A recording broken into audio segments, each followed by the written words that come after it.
It's here, finally. Let me turn some lights on here. It's here, finally. They added it to my car. I kept asking for it. I did a whole live stream saying, when is Tesla finally going to add the 2024.14 update to my vehicle? And it's beautiful. Pardon the windshield. It's filthy right now because there's a field of bugs and I've been driving a lot, didn't have time to clean it. But Pearl is now front and center, looking cleaner than ever. Much cleaner in the virtual space. I have to admit, the frame rate of this visualization was way better than I thought it would be. This feels like 60 frames a second, and I've been driving around the car. It installed just this morning, and I've been driving with it for about an hour now, and there's a lot of changes, a lot more than I realized. Even little things change, like if I hit the windshield wiper button, this UI is a little bit different now, and you can just scroll up and down to adjust your wiper settings, which is cool. That's a lot simpler than before. For one, I think visually, just the reflections and the shadows and the lighting and everything looks great. I actually might change the color of the car in the software just to get different lighting elements here. A few changes I noticed while driving. I love that the Now Playing tab is a little bit more centered when you're in the full screen autopilot view, so that's great. It's also a bit opaque, so it's a little bit transparent, which gives it a nice glassy, glossy look. And by far my favorite feature from the Cybertruck that I kept raving about and kept asking for them to bring over to my car, which they have, is this little guy. The fact that they can build in the navigation into this top right corner, and I didn't expect to like it as much as I did. So it's just one tap away if you want, regular navigation and all that. It's still just one tap if you want to go home or to work or to search. So there's not necessarily any extra steps involved, which I appreciate. They even added a navigation app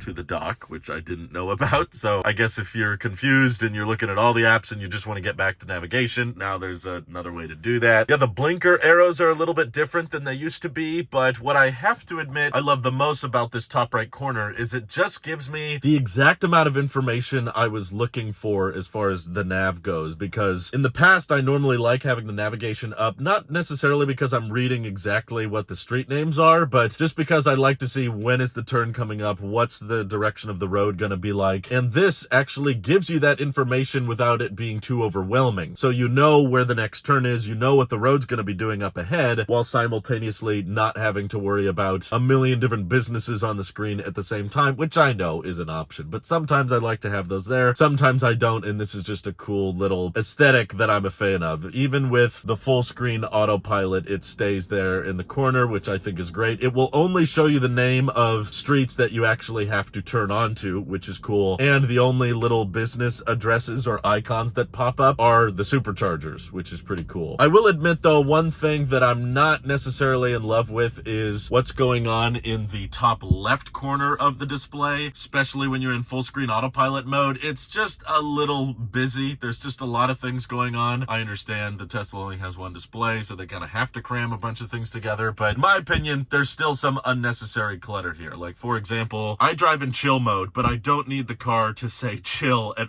any given moment. This is already a very visually busy area of the screen, so at the very least I would move chill over to here or something. But yeah, honestly, just only have chill appear when someone like stomps on the accelerator. If you're worried that people are gonna go, that's it, it's not fast enough, then just have chill appear when they stomp on the accelerator and have the quick toggle to say, hey, would you like to turn off chill for faster acceleration? But for someone like me, daily driving with chill mode on pretty much every day, having the word chill at the top of the screen, still very unnecessary, doesn't need to be there. Also, they've moved your power output in regen bar. It used to be over here, now it's more to the side. Maybe it just takes some getting used to, but to me it just feels a little off, just because there's other elements in the UI that are meant to be, like pull tabs, so they put that little line there so that you can move it around, and then the power/regen bar kind of looks like another line, like another pull tab. Look, even when the car is minimized here, you can see the reflection. Oh my god, I love Tesla's attention to detail with the software, although here I go complaining about a few more things. So on one hand, this new Now Playing tab is cool. They spaced out the buttons a lot more than they were before, which is excellent. The Now Playing tab before was not that great in my opinion, but these two buttons here, I think for someone like me at least, are a little bit unnecessary. For one, if I really need to adjust, audio settings like this isn't the kind of thing I feel like I would change that regularly. I'm personally fine just, adjusting the volume here and then pressing it in there. It's two taps, but again, I'd rather just have the visual cleanliness And the other very stupid thing, in my opinion, is this search button, which is part of the Now Playing tab, which is here whether you have premium connectivity or not, which is pretty funny to me because I do not have premium connectivity, but I still have the search button. So if I pull it up and, search up the Barbie movie or whatever, it actually uses the cellular connectivity to search Spotify for Barbie. It gives you all these results. It gives you the album art. I'm not connected to my phone's hotspot. This is using the LTE in the car, but then once I actually ask to play the song,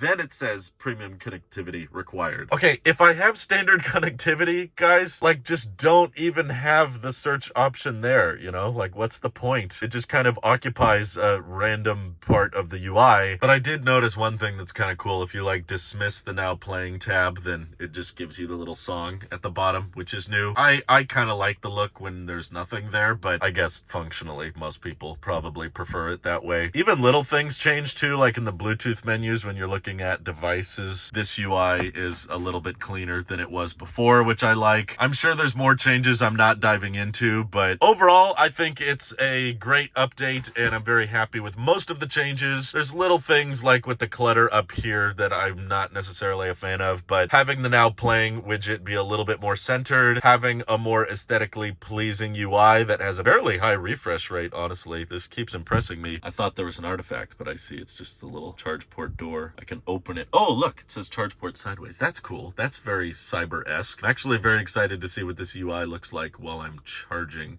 But I gotta get this show on the road. We've got a work trip that commences right now. I'm already behind schedule, so I'll chat with you guys more about it later. But thank you to everybody supporting this channel directly. Seriously, helps me out a ton, as does just watching these videos. So thanks again. Have an excellent rest of your day.